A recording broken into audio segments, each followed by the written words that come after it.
Hello, everyone. Welcome back. Have you ever sat down for lunch, picked up your phone, scrolled through something, and then looked down to find your plate completely empty? You finished the whole meal, but you cannot remember a single bite. That happens to most of us every day. We eat, but we are not really there. Our body is at the table, but our mind is already somewhere else. Planning, worrying, scrolling, rushing. And slowly, without noticing, we lose something important. Not just the taste of our food. We lose the small, quiet moment that was meant to belong to us. This lesson is about getting that moment back.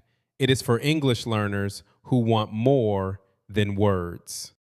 It is for anyone who wants to feel more calm, more present, and more alive, starting with something as simple as a meal. Today, we are going to explore the Zen way of eating. We are going to look at why modern life pulled us away from our food and from ourselves. And we are going to learn 5 quiet practices that can change not just the way you eat, but the way you live. Because here is something the old Zen masters understood a long time ago. When you eat with your full attention, food becomes medicine. Not because the food changes, but because you do. So before we begin, I want to ask you one question. Not a difficult question, just an honest one. When was the last time you truly tasted your food? If you cannot remember, that is okay. That is exactly why you are here. Lesson 1. Eating is not a task, it is a practice. High in the mountains of Japan, where winters are long and mornings are very cold, monks followed a ritual called oryoki. It is a Japanese word. It means just enough. Before every meal, the monks would set out their bowls in a careful, precise order. They would sit in silence. They would receive their food with both hands. And they would eat slowly, quietly, with complete attention. No talking, no rushing, no distraction. When the meal was finished, they would clean their own bowls with hot water and a small cloth. Every drop of water, every grain of rice, nothing wasted, nothing ignored. To an outsider, it might look strange. Why make eating so serious? Why turn a simple meal into a ceremony? But that is exactly the Zen question in reverse. The monks were not making eating more serious. They were simply refusing to make it less. They understood something that most of us have forgotten. Eating is not an interruption in your day. It is part of your life. And if you are not present while you eat, you are not fully present in your life. The great teacher Thich Nhat Hanh once wrote about washing dishes. He said that when you wash dishes, you can wash them in 2 ways. You can wash them just to get them clean, just to finish the job, already thinking about the cup of tea waiting for you after. Or you can wash each dish as if it is the most important thing in the world, with full attention, with full presence. He said that if you cannot be present while washing dishes, you probably cannot be present while drinking your tea either. Your mind will already be somewhere else, planning tomorrow, remembering yesterday. This is the Zen view of daily life. Not just eating, not just washing dishes, everything. You pick up your fork, you take a bite, you swallow, and already your mind is somewhere else. Sound familiar? Zen does not ask you what you eat. It does not ask you how many calories are on your plate. It asks you something much quieter, something much harder. It asks, who are you when you eat? Are you a person rushing through a task, or are you a person fully alive in a moment? Because here is the truth that the monks in those mountain monasteries knew very well. The food on your plate took weeks to grow. Someone planted it, watered it, carried it, cooked it. It traveled a long road to reach you. The least you can give it is your attention. And here is something even more important. The least you can give yourself is that same attention. When you eat with your full attention, food becomes medicine, not just for your body, for your mind. Lesson 2. The modern world taught us to eat fast and think faster. Think about a typical Tuesday. You wake up late, you skip breakfast, or eat it standing in the kitchen already checking your messages. By lunch, you have 12 things on your mind. You order something quick, you sit at your desk, one hand on your fork, one hand on your mouse. You finish in 8 minutes. And by 3 in the afternoon, you are already tired, already hungry, already reaching for something sweet from the drawer. Does that sound familiar? You are not lazy. You are not weak. This is not a personal failure. This is what the modern world was designed to do to you. We live in a culture that treats speed as a virtue. Eating slowly feels like wasting time. A long lunch feels like something to apologize for. We admire the person who says, "I had lunch at my desk today," as if that is something to be proud of. But what does that really mean? It means we gave up one of the few moments in the day that could have belonged entirely to us. We handed it over to work, to screens, to noise. And the cost is higher than we think. Here is something worth knowing, and it might explain a lot about how you feel after lunch. Your brain needs about 20 minutes to receive the signal that your stomach is full. 20 minutes. That is not a long time. But when you eat in 8 minutes, your brain never gets that message. So you keep eating past the point where your body has had enough. Not because you are greedy, because you are too fast for your own body to keep up. There is something else. When you eat in a state of stress, your nervous system shifts into what scientists call fight or flight mode. Your body is focused on the danger it thinks is coming. And in that state, digestion slows down. Your body does not absorb nutrition the way it should. You eat a full meal and still feel empty, still feel heavy, still feel tired. You gave your body food, but your body could not really use it. And then there is the screen problem. When you eat in front of your phone or your television, your brain does not register the meal properly. You are watching, reading, reacting. The eating happens in the background. And because your brain did not pay attention to it, it does not remember it. An hour later, something strange happens. You feel like you never really ate. You feel unsatisfied even though your stomach is full. You finish the food, but you were never actually there for the meal. This is what we call mindless eating. Automatic, unconscious. You are not tasting, you are not chewing, you are not present.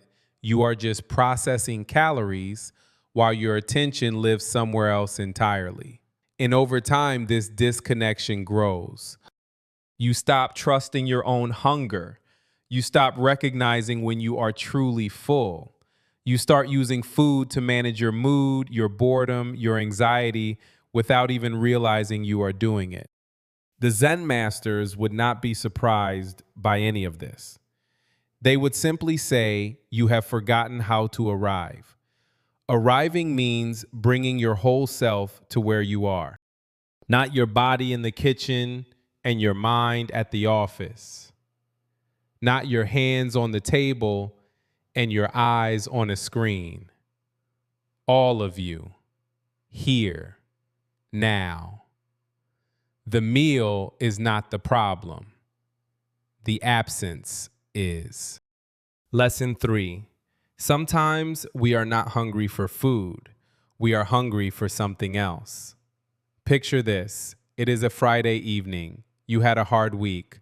Long meetings, difficult conversations, too many things left undone. You come home, drop your bag by the door, and walk straight to the kitchen. You open the refrigerator. You stand there for a moment looking. You are not sure what you want. So you take a little of this, a little of that. You sit on the couch, you eat, then you go back for more. An hour later, you feel full, but not satisfied. There is still something missing, something that the food could not touch. You were not hungry for food. You were hungry for rest, for comfort, for the feeling that the week is finally over and you are safe. But food was the easiest thing to reach for. This is emotional eating. And it is far more common than most people want to admit. Emotional eating is not a sign of weakness. It is a very human response to pain, to stress, to loneliness, to boredom. From the time we were very small, food was connected to comfort. When we were upset, someone gave us something sweet. When we celebrated, there was a special meal. When we were sick, someone made us soup. Food has always carried meaning. That is not wrong. That is beautiful. The problem is not that food comforts us. The problem is when food becomes the only thing we reach for when we are hurting. When we eat not to nourish our body, but to fill a silence inside us that has nothing to do with hunger. Physical hunger comes gradually. It builds slowly over a few hours. It is patient. It will accept almost any food. And when you eat, it goes away. Emotional hunger is different. It arrives suddenly. It feels urgent, almost desperate. It usually wants something specific, something rich, something familiar. And even when you eat, it does not fully go away, because eating was never the real answer. Ask yourself this honestly. What are you really hungry for right now? Maybe you are hungry for quiet, for someone to listen to you, for a feeling of control in a day that felt out of control, for a moment that belongs only to you. These are real hungers. They deserve real answers. A Zen teacher once told a student who came to him feeling empty inside, sit down, look at what is in front of you, ask yourself what is truly missing. The student sat, he looked, and slowly he realized that what was missing was not something he could eat.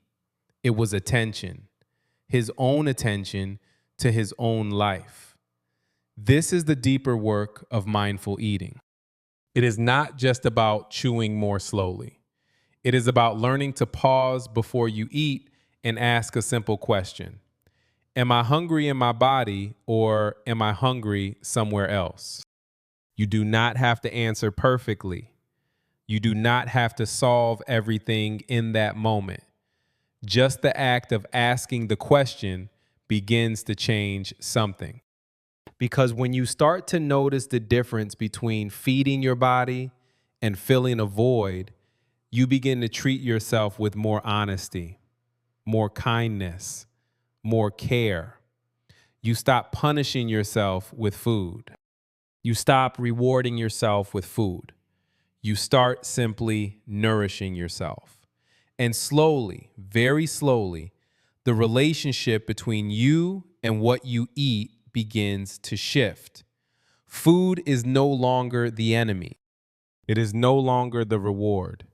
It is no longer the escape. It becomes something quieter, something truer.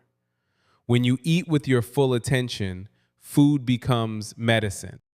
And sometimes the most healing thing you can do is simply stop, sit down, and ask yourself what you are really hungry for. Lesson 4. Small rituals, quiet shifts, big changes. You do not need to become a monk. You do not need to sit in silence for hours or move to a mountain monastery in Japan. The Zen way of eating does not ask you to change your whole life before breakfast. It asks for something much smaller. A pause, a breath, a moment of honest attention. Here are 5 practices. They are simple, they are quiet, and if you give them a real chance, they will slowly change the way you relate to food, to your body, and to yourself. Practice 1, the pause. Before you eat anything, stop for just a moment. 3 slow breaths, that is all. Not a prayer, not a ceremony, not something you need to explain to anyone at the table. Just 3 breaths. In through the nose, out through the mouth. Let your shoulders drop, let your jaw unclench. What this does is small but important. It moves you out of the rushing, thinking, planning mode and into the present moment. It tells your nervous system the danger is over. You are safe. You can rest now. You can eat. When your body feels safe, digestion works better. Nutrients absorb more fully. And the meal ahead of you has a chance to actually do what it was meant to do. 3 breaths before every meal. That is where it begins. Practice 2, the look. Before you take your first bite, look at your food for 10 seconds. Really look. Notice the colors, the shapes, the steam rising from a warm bowl, the way the light falls on the plate. This sounds almost too simple. But here's what happens when you look before you eat. Your brain shifts from automatic to aware. You stop treating the meal like a task to complete and start treating it like something worth noticing. In Zen, this is called beginner's mind, seeing something familiar as if for the first time. The rice you have eaten 1,000 times, the soup your mother used to make, the fruit that grew somewhere far away and traveled to reach your table. 10 seconds of looking. It is not long, but it is enough to arrive. Practice 3, the slow. This is the one most people resist the most. Eat more slowly than you think you need to. Put down your fork or your chopsticks between bites. Not after every 3 bites, after every single bite. Pick up your utensil, eat, put it down, chew, swallow, pause, then pick it up again. It will feel strange at first. It will feel almost uncomfortably slow. That strangeness is important. It means you are breaking a habit that ran on automatic for years.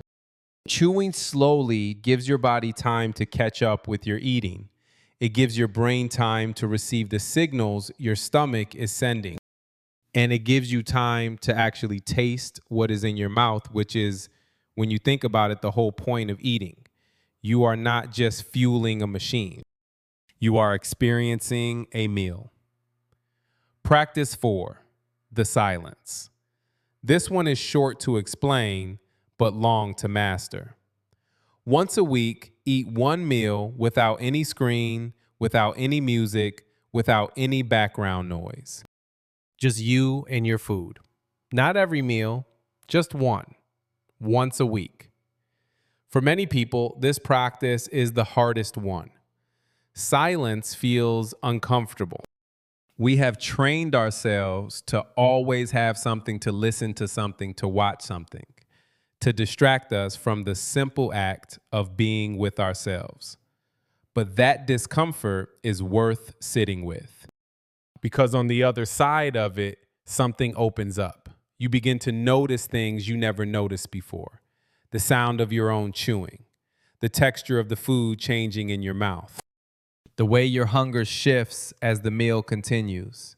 You begin to hear your body again, and your body has been trying to talk to you for a long time. Practice 5, the gratitude. This is not about religion. This is not about performing a ritual for anyone else. This is something small and private, between you and the meal in front of you. Before you eat, take 1 second, just one, and notice that this food exists for you. Someone grew it, someone harvested it, someone cooked it. A long chain of effort and care led to this plate being in front of you at this exact moment. You do not have to say anything out loud. You do not have to close your eyes. Just notice. Just feel for 1 small second that you are not alone in this. That life took care of you today in this quiet, ordinary way. That small recognition changes something. Gratitude is not just a nice feeling. It is a doorway into presence. And presence is exactly what we have been talking about this whole time. 5 practices: the pause, the look, the slow, the silence, the gratitude. You do not need all 5 at once. Start with one, the one that feels most natural, the one that calls to you. Bring it to your next meal, just that one, and notice what happens. When you eat with your full attention, food becomes medicine. Not tomorrow, not after you have perfected every practice, right now, with whatever meal comes next. Lesson 5. When you eat with attention, everything shifts, not just your meals. It starts small, so small you almost miss it. The first week, you notice that you feel less heavy after lunch. Not because you ate less, but because you ate slower and your body had time to process what it received. You sit back from the table and feel something you had almost forgotten. A clean, quiet fullness. Not the heavy, uncomfortable fullness that comes from eating too fast. Just enough. Calm. Settled. The second week, something else happens. You start to notice when you are actually hungry and when you are not. This sounds simple, but for many people, this awareness has been lost for years. When you eat on a schedule in front of screens in response to stress, you stop hearing the real signals your body sends. Mindful eating slowly gives those signals back to you. You begin to trust your body again. By the 3rd or 4th week, the changes move beyond the meal itself. You start to notice that the 10 minutes you spend eating in silence on a Wednesday feels like a small island of calm in a busy day. It becomes something you look forward to. Not because the food is special, because the stillness is. And that stillness begins to spread. The same quality of attention you bring to your meals starts to appear in other places. You listen more carefully in conversations. You notice the sky on your way to work. You sit with a cup of tea and actually taste it instead of drinking it while staring at your phone. This is what the Zen teachers mean when they say that how you do one thing is how you do everything. When you learn to be present with a bowl of rice, you are practicing presence itself. And presence does not stay in the kitchen. It follows you. Your relationship with food changes too, slowly, without force. Food stops being the enemy. It stops being something you feel guilty about, something you reward yourself with, something you use to punish or comfort yourself in ways that never quite work. It becomes simpler, more honest. Food is nourishment. It is pleasure. It is a quiet act of care you give your body every single day. You stop fighting your meals and start meeting them. There is something else that changes, and this one is perhaps the most surprising. You begin to feel less alone. This sounds strange. How can eating mindfully make you feel less alone? But think about it. When you are fully present at a meal, you are connected to everything that brought that food to you. The farmer, the rain, the soil, the seasons, the person who cooked it, the culture it came from, the memory it carries. Food is never just food. It is a thread that connects you to the world. And when you eat with attention, you feel that thread. Remember the scene from the beginning of this lesson? Sitting at a desk, eyes on a screen, plate empty before you even noticed? That person was not just missing a meal. They were missing a moment that belonged to them. Now picture something different. You sit down, you take 3 slow breaths. You look at what is in front of you. You pick up your fork and put it down between each bite. You are quiet. You are here. That is not a small thing. That is a person choosing in the most ordinary way possible to be fully alive. When you eat with your full attention, food becomes medicine. And that medicine is available to you 3 times a day, every single day for the rest of your life. No prescription needed, no special equipment, no perfect conditions, just you and the meal in front of you and the choice to arrive. We have come a long way together in this lesson. We started with a simple, honest question. When was the last time you truly tasted your food? And from that question, we traveled somewhere deeper. We looked at the Zen monks and their quiet bowls, their careful hands, their complete attention to something most of us treat as an afterthought. We looked at the modern world and how it quietly stole our meals from us, replacing them with screens and speed and noise. We sat with the harder truth that sometimes the hunger we feel has nothing to do with food at all.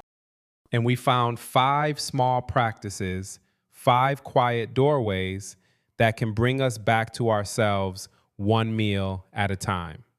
The pause, the look, the slow, the silence, the gratitude. None of these will change your life overnight. That is not how real change works. Real change is quiet. It accumulates slowly like water finding its way through stone.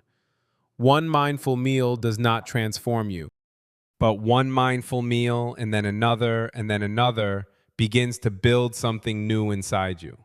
A different relationship with your body, a different relationship with the present moment, a different relationship with yourself. And all of it starts at the table. So here is what I want to leave you with today. Not a big challenge, not a long list of things to do, just one small invitation. Your next meal, whenever it is, try one thing, just one. Take 3 breaths before you eat, or put your phone face down, or simply look at your food for 10 quiet seconds before you pick up your fork. That is enough. That is a beginning, and beginnings matter more than we think. I have one question for you, and I would love to read your answer in the comments below. When was the last time you ate a meal without your phone, without a screen, without any distraction at all? What was that like? If you cannot remember, that is your answer too, and it is a perfectly honest one. Write it below. I read every single comment. If this lesson gave you something today, something quiet, something worth keeping, please share it with someone who might need it. A friend who eats too fast, a person who has forgotten how to rest, someone who is hungry for something they cannot quite name. Because when you eat with your full attention, food becomes medicine. And that is a medicine worth passing on. Thank you for listening today. Keep coming back to these lessons. Keep listening, keep growing, and keep showing up for yourself one quiet meal at a time. Until next time, take good care of yourself and eat well.